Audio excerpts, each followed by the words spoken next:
In this video, we're going to take a look at Azure Durable Functions patterns.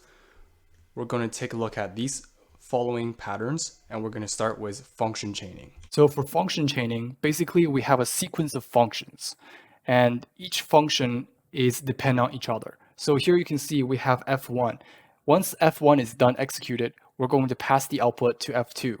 And once F2 is done, we're going to pass the F2's output to F3. And we basically have chain of functions. Here you can see we have an example of function chaining in code. So here in this orchestration function, we're basically using context to call or trigger a activity function, right? So here you can see we're calling F1 and we're using the output of F1 to call F3 or F2. And then we're using the output of F2 to call F3 and so on. And if there's something wrong with the code, right, if one of the functions failed, then basically you can see we're catching or handling the error inside of the catch block. Now, speaking of error handlings in durable functions, we can either use the traditional try catch, but durable functions also has this feature where it allows us to specify an automatically retry policy when a function failed. So here you can see I got this from this link right here, and basically these are the options for specifying the retry policy, right, that we can add in the retry policy. So here you can see we can be able to specify max number of attempts, how many attempts we want to retry, right? And we also have, for example, first retry interval, so the amount of time to wait before the first retry attempt, right? And you can see we also have handle. In this case, if function failed, then what should we do, right? In this case, this is a callback. So here you can see we have an example on the left, which we're using the traditional try catch, right? And on the right, you can see we're using a retry options to basically to automatically retry if something failed, right? So here you can see on the left, we have our orchestrator function, and basically we have our transfer details, and we basically call this debit account function, basically take this amount of fund away from the source account, and then we're basically transfer that fund to the destination account. And you can see that we're calling this credit account function. And if this activity function failed, then we were able to catch this error, and then we can basically refund the source account, as you can see here. So instead of doing this, what we can do instead is we can basically use the retry option, right? So if there's something failed based on the exception, right, we can basically refund the source account, and all we have to do is we're basically just using the call activity with retry async function instead of the call activity async function, and we basically pass in the retry option. And if this function failed, right, when we call it, then we can be able to handle the error, right? In this case, we can basically refund the transfer details amount back to the source account. Now, the other pattern is fan out, fan in. Now, this pattern allows us to execute or fan out multiple instances of a function and execute them in parallel, and then fan back in until all the functions are done executed. So here you can see we have our F1 or function 1 and basically execute multiple instances of F2 in parallel. And then once all the instances of F2 are completed, we basically going to proceed F3.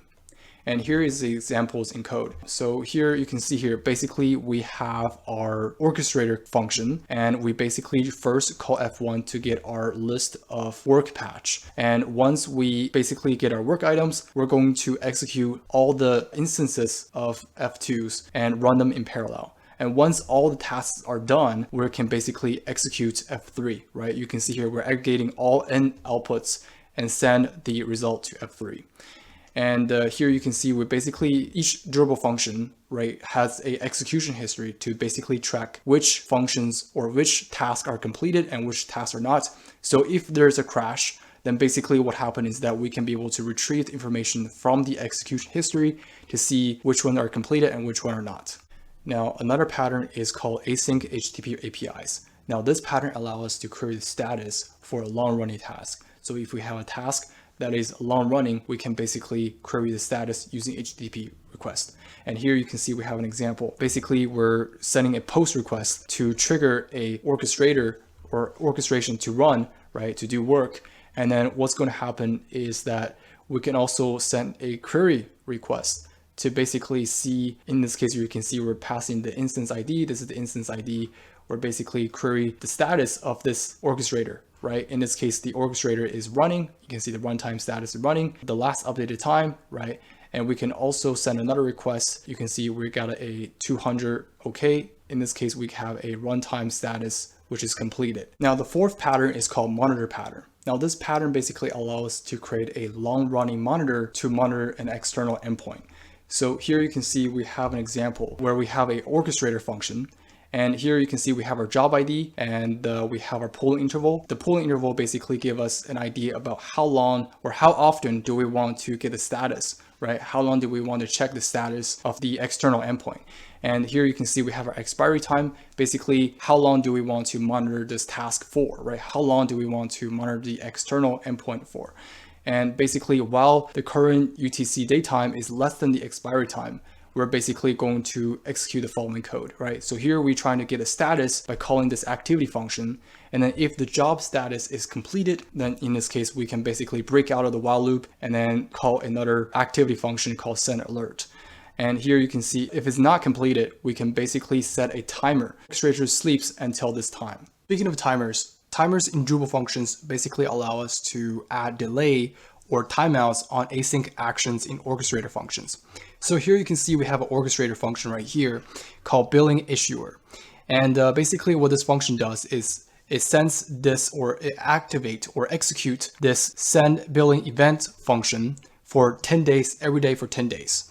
And you can see here for each iteration, we basically create a deadline, and notice that we're using context.current UTC datetime instead of using datetime library to get the current UTC time. Basically add 1 day for a deadline, and then we're basically create a timer.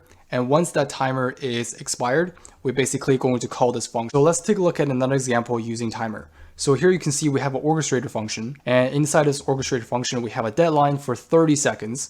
And basically we're trying to get quote, and we're setting the deadline to 30 seconds. And then we call the get quote activity function, and then we create a timer for 30 seconds. And then we basically wait to see if any of those two tasks completed. If the winner is activity task, right? If the activity or the get quote activity function completed first, then we're gonna cancel the Drupal timer and then we're gonna return true. Otherwise, what we're gonna do is we're gonna return false because we didn't able to get quotes within 30 seconds. And something that we have to note here is that cancellation doesn't stop the in progress activity. Even though right now, after we call the cancel function, there's no in progress activity, but if there is, then it doesn't stop the in progress activity function. It basically just ignores the results. Now, sometimes we don't have to monitor an external endpoint. We might be monitoring a orchestrator function or a sub-orchestrator function for the status. So in this case, we can also get a status of a orchestrator function. Now we can also have custom orchestration status for our Drupal function. Basically allow us to set a custom status value for our orchestrator function. And the limit is 16 KB of UTF-16 JSON text. So let's take a look at the example in code. So here you can see we have a run function. So what we did first here is you can see function input comes from the request content. So we're trying to get the content of the request, and then we're basically start our orchestration. So you can see here the function name is the orchestration name and the event data, which is basically from the request.content. And once we start our orchestration, you can see we basically can be able to get a status. So we have our starter, right, .get status for this instance ID. And this will basically get the status for our orchestration status, right? So you can see here for our orchestration, this is our orchestration function. We have our context and we have our outputs, which is a list of string. So here you can see we're basically calling this activity function, and we're basically calling, in this case, the name of the activity function is this one right here, right? So this is the activity function and this is the name. So we're calling that, and this will return a string. So we add it to the list of string. And then we basically set the custom status to this one right here, which is Tokyo. And then what we do here is you can see when we try to get the status, if it doesn't equal to London, then we're just going to continue the loop. Otherwise, we're going to break out of the loop. Now, the fifth pattern is called human interaction. Now, this pattern basically allows us to use a Drupal timer to wait for an external event. After the timeout, we can also perform actions if there's no event. So here you can see we have our code here, which is our orchestrator function. And first we call the activity function to request approval. And then what we're going to do is we're going to create a timer or create a timeout for 72 hours. So here you can see we are waiting for external event, which is a Boolean, and the event name is approval event. So basically what happens is that if 72 hours passed, you can see task.whenAny. If the task, or I should say if those two events, or if those tasks, whoever come first, right? If the durable timeout come first, then we're going to basically call the escalate activity function, right? If the approval event came first, then we're going to cancel the timeout cancellation token source.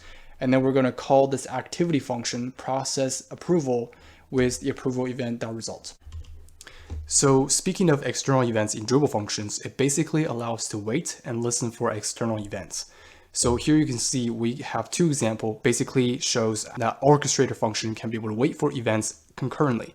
So here you can see we have our orchestrator function, budget approval, and basically it's waiting for an external event. Then this event is a Boolean and the event name is approval. If we receive this event, right, we can be able to do some post-processing.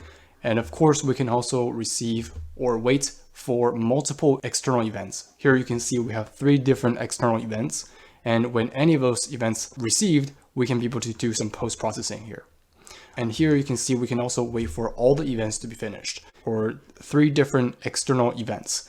When all of them are finished, we can be able to do some post-processing. Now you may be wondering, how can we be able to send an external event to an orchestration? So to send external events to an orchestration, there's a couple ways we can do this. One way we can do it is we can basically use a client function, and we can basically call this raise event async function. We pass in the orchestrator instance ID as well as the event name and the value. And the other way we can do is we can do it through HTTP request. You can see we're basically sending a post request with the value true. And here you can see we internally raise events usually added to the in-memory queue. So basically what happens is that if the orchestration is not listening for an external event, but we already send a event, basically this will add it to the in-memory queue so that when the orchestration listens for an event, it will basically check the queue. So now let's take a look at the 6th pattern, which is aggregator, which is also known as stateful entities. So aggregator pattern basically allow us to receive multiple external requests to modify the function state without dealing with concurrent control. Or there could be concurrent external requests, and we don't have to deal with the concurrency control. So here you can see we can have a durable function, right?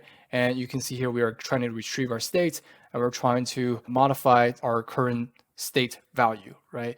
And what's going to happen is that external requests can modify the function state without dealing with concurrency control.